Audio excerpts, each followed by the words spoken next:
Assalamualaikum warahmatullahi wabarakatuh. Salam sejahtera bagi kita semua. Salam Om Swastiastu, Namo Buddhaya, salam kebajikan. Perkenalkan, kami dari kelompok 5 Gizi Kesehatan Masyarakat Pesisir yang memiliki 4 anggota, yaitu Cipta Zara, Rifka Safrida, Azalia Diani, dan Devi Sintawati. Dalam video ini, kami akan membahas materi bertema masalah gizi makro dengan subtema stunting dan gagal tumbuh anak. Untuk yang pertama, sebagai materi pembuka, kita akan masuk ke dalam pengertian gizi. Apa sih gizi itu? Gizi merupakan suatu zat yang terdapat dalam makanan yang mengandung karbohidrat, lemak, protein, vitamin, dan mineral yang penting bagi manusia untuk pertumbuhan dan perkembangan manusia, memelihara proses tubuh, dan sebagai penyedia energi untuk melakukan aktivitas sehari-hari. Lalu, jika tidak terpenuhi, apa sih dampaknya? Analisis permasalahan. Salah satu faktor penyebab stunting yaitu tingkat pendidikan ibu.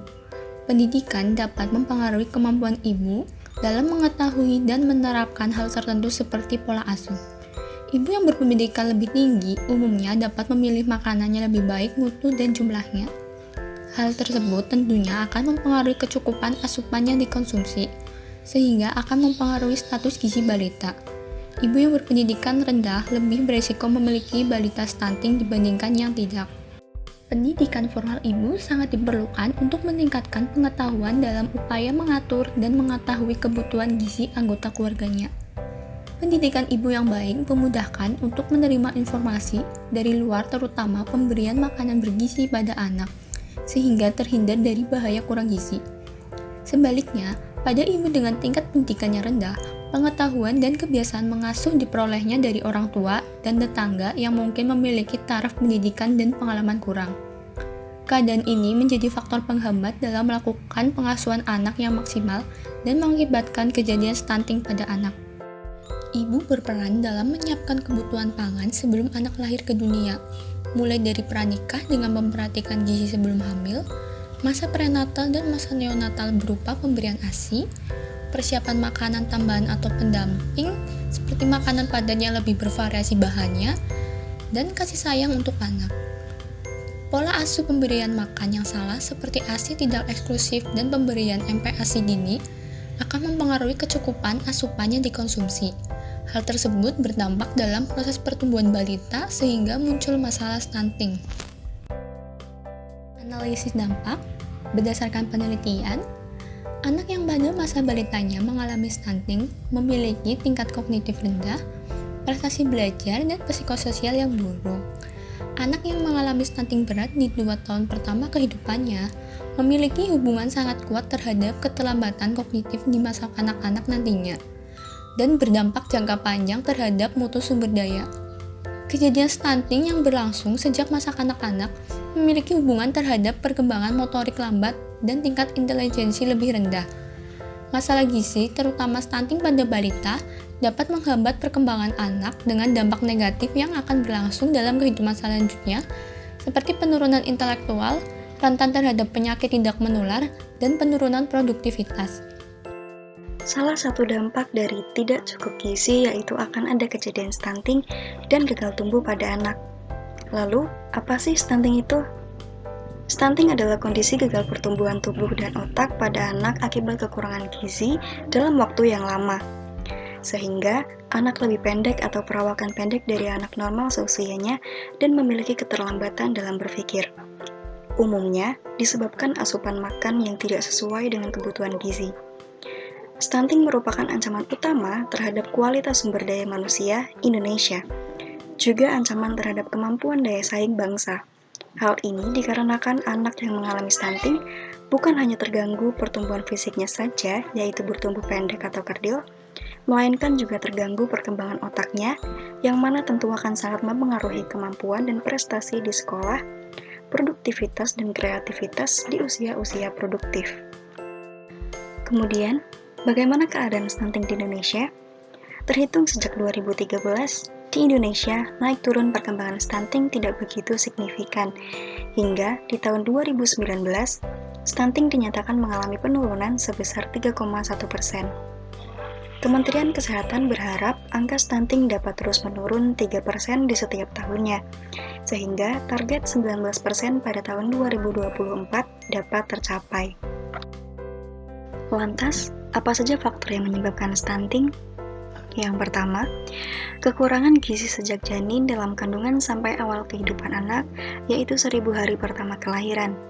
Penyebabnya karena rendahnya akses terhadap makanan bergizi, rendahnya asupan vitamin dan mineral, dan buruknya keragaman pangan dan sumber protein hewani. Yang kedua, faktor ibu dan pola asuh yang kurang baik, terutama pada perilaku dan praktik pemberian makan kepada anak juga menjadi penyebab anak stunting apabila ibu tidak memberikan asupan gizi yang cukup dan baik. Yang ketiga, ibu yang masa remajanya kurang nutrisi, bahkan di masa kehamilan dan laktasi akan sangat berpengaruh pada pertumbuhan tubuh dan otak anak. Yang keempat, kehamilan remaja. Yang kelima, gangguan mental pada ibu. Dan yang keenam, rendahnya akses terhadap pelayanan kesehatan, termasuk akses sanitasi dan air bersih, menjadi salah satu faktor yang sangat mempengaruhi pertumbuhan anak. Lalu, bagaimana caranya mencegah stunting? Yang pertama, pola makan. Masalah stunting dipengaruhi oleh rendahnya akses terhadap makanan dari segi jumlah dan kualitas gizi, serta seringkali tidak beragam. Istilah isi piringku dengan gizi seimbang perlu diperkenalkan dan dibiasakan dalam kehidupan sehari-hari. Bagi anak-anak dalam masa pertumbuhan, memperbanyak sumber protein sangat dianjurkan. Di samping tetap membiasakan mengkonsumsi buah dan sayur. Dalam satu porsi makan, setengah piring diisi oleh sayur dan buah, setengahnya lagi diisi dengan sumber protein, baik itu nabati maupun hewani, dengan proporsi lebih banyak daripada karbohidrat. Yang kedua, pola asuh. Stunting juga dipengaruhi oleh aspek perilaku, terutama pada pola asuh yang kurang baik dalam praktek pemberian makan bagi bayi dan balita. Dimulai dari edukasi tentang kesehatan reproduksi dan gizi bagi remaja sebagai cikal bakal keluarga, hingga para calon ibu memahami pentingnya memenuhi kebutuhan gizi saat hamil dan stimulasi bagi janin, serta memeriksakan kandungan 4 kali selama kehamilan. Yang ketiga, sanitasi dan akses air bersih. Rendahnya akses terhadap pelayanan kesehatan, termasuk di dalamnya adalah akses sanitasi dan air bersih, mendekatkan anak pada risiko ancaman penyakit infeksi.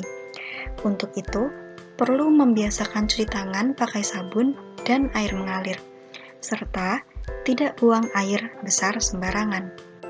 Dari permasalahan di atas, dapat diberikan solusi berupa yang pertama, melakukan penyuluhan, karena penyuluhan merupakan sarana edukatif untuk meningkatkan pengetahuan masyarakat.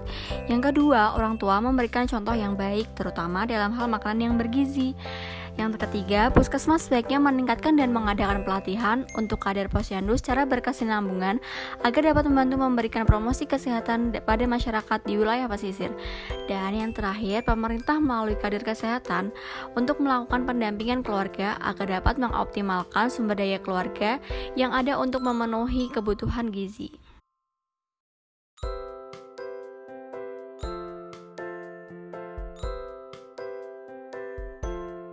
Demikian video pembelajaran mengenai stunting dari kelompok 5. Semoga bermanfaat. Terima kasih.